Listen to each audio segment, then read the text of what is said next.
নমস্কার বন্ধুরা, sweet and salty কিচেনে আপনাদের সকলকে স্বাগত জানাই। আজকে আমি বানাচ্ছি পার্শে মাছের তেল ঝাল, যেটা বানাবো আমি সর্ষে বাটা দিয়ে। তো চলো প্রথমে পার্শে মাছের গায়ে হলুদটা করে নেওয়া যাক।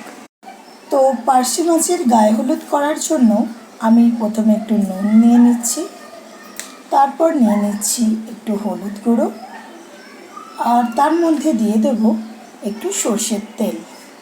তো চলো গায়ে হলুদটা ভালোভাবে করে নিই।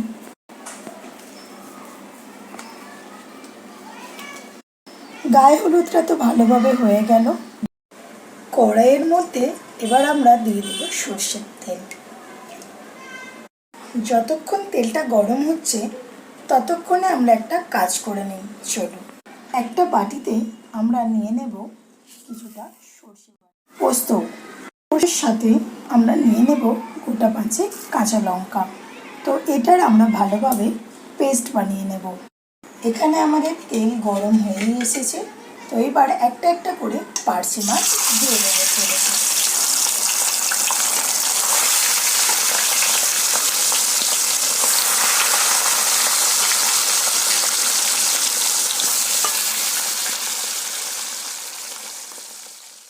মাছগুলিকে এবার উল্টে পাল্টে নেব। দেখতেই পাচ্ছেন হালকা হালকা করে ভাজা হয়ে গেছে।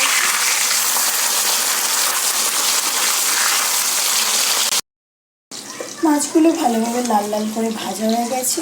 তো মাছগুলোকে একটা করে প্লেটে আমি এখানে তুলে নেব।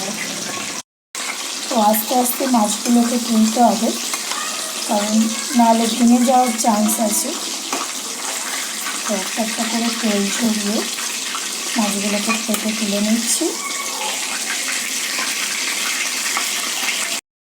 পার্শের তেল ঝালটা এবার আমরা শুরু করে নিচ্ছি। তো এর মধ্যে আমরা দিয়ে দেব সামান্য কালো জিরে। তেলটা গরমই হয়ে এসেছে, দেখতেই পাচ্ছেন। তো এর মধ্যে এবার আমরা দিয়ে দেব কেটে রাখা টমেটো কুচি। টমেটো কুচিটা দিয়ে ভালোভাবে কিছুটা নিয়ে নেবো কিছুক্ষণ। টমেটোটা কি নুন দেখলে তাড়াতাড়ি গলে যায়, তো তাই জন্য টমেটোর ওপর দিয়ে দেবো সামান্য নুন, যাতে টমেটোটা ভালোভাবে গলে যায়। ছোঁয়াতে টমেটো এবার গলে জল হয়ে যাবে। যেমন স্বামীরা একটু মিষ্টি করে কথা বললে বউয়েরা গলে জল হয়ে যায়, ঠিক তেমনভাবেই টমেটোটাও গলে জল হয়ে গেছে। তো এর মধ্যে আমরা দিয়ে দেবো এবার সামান্য হলুদ গুঁড়ো, সামান্য লঙ্কার গুঁড়ো, নেড়ে ছেড়ে নিতে হবে। তো এর মধ্যে এবার আমরা দিয়ে দেব পেস্ট করে রাখা সর্ষে, পোস্ত এবং কাঁচা লঙ্কা। ভালোভাবে নেড়ে চেড়ে নিচ্ছি। মশলাটি থেকে তেল ছাড়তে আরম্ভ করেছে। তো এর মধ্যে আমরা দিয়ে দেব বাটনার জলটা।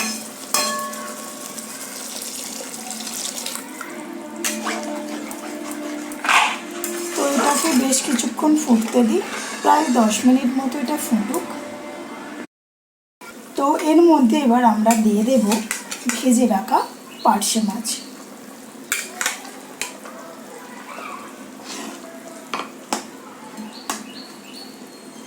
তো পার্শে মাছটা ফুটুক। উপর থেকে আমরা দিয়ে দেব সামান্য ধনে পাতা। আমার আগেও একটু ধনে পাতা কুচি দিয়ে দিলাম। এই সহজ পদ্ধতিতে বানানো পার্শে মাছের রেসিপিটি আপনাদের কেমন লাগলো আপনারা আমাদেরকে জানাবেন। যদি আপনাদের এই ভিডিওটি ভালো লেগে থাকে তাহলে লাইক, কমেন্ট আর শেয়ার করতে কিন্তু ভুলবেন না।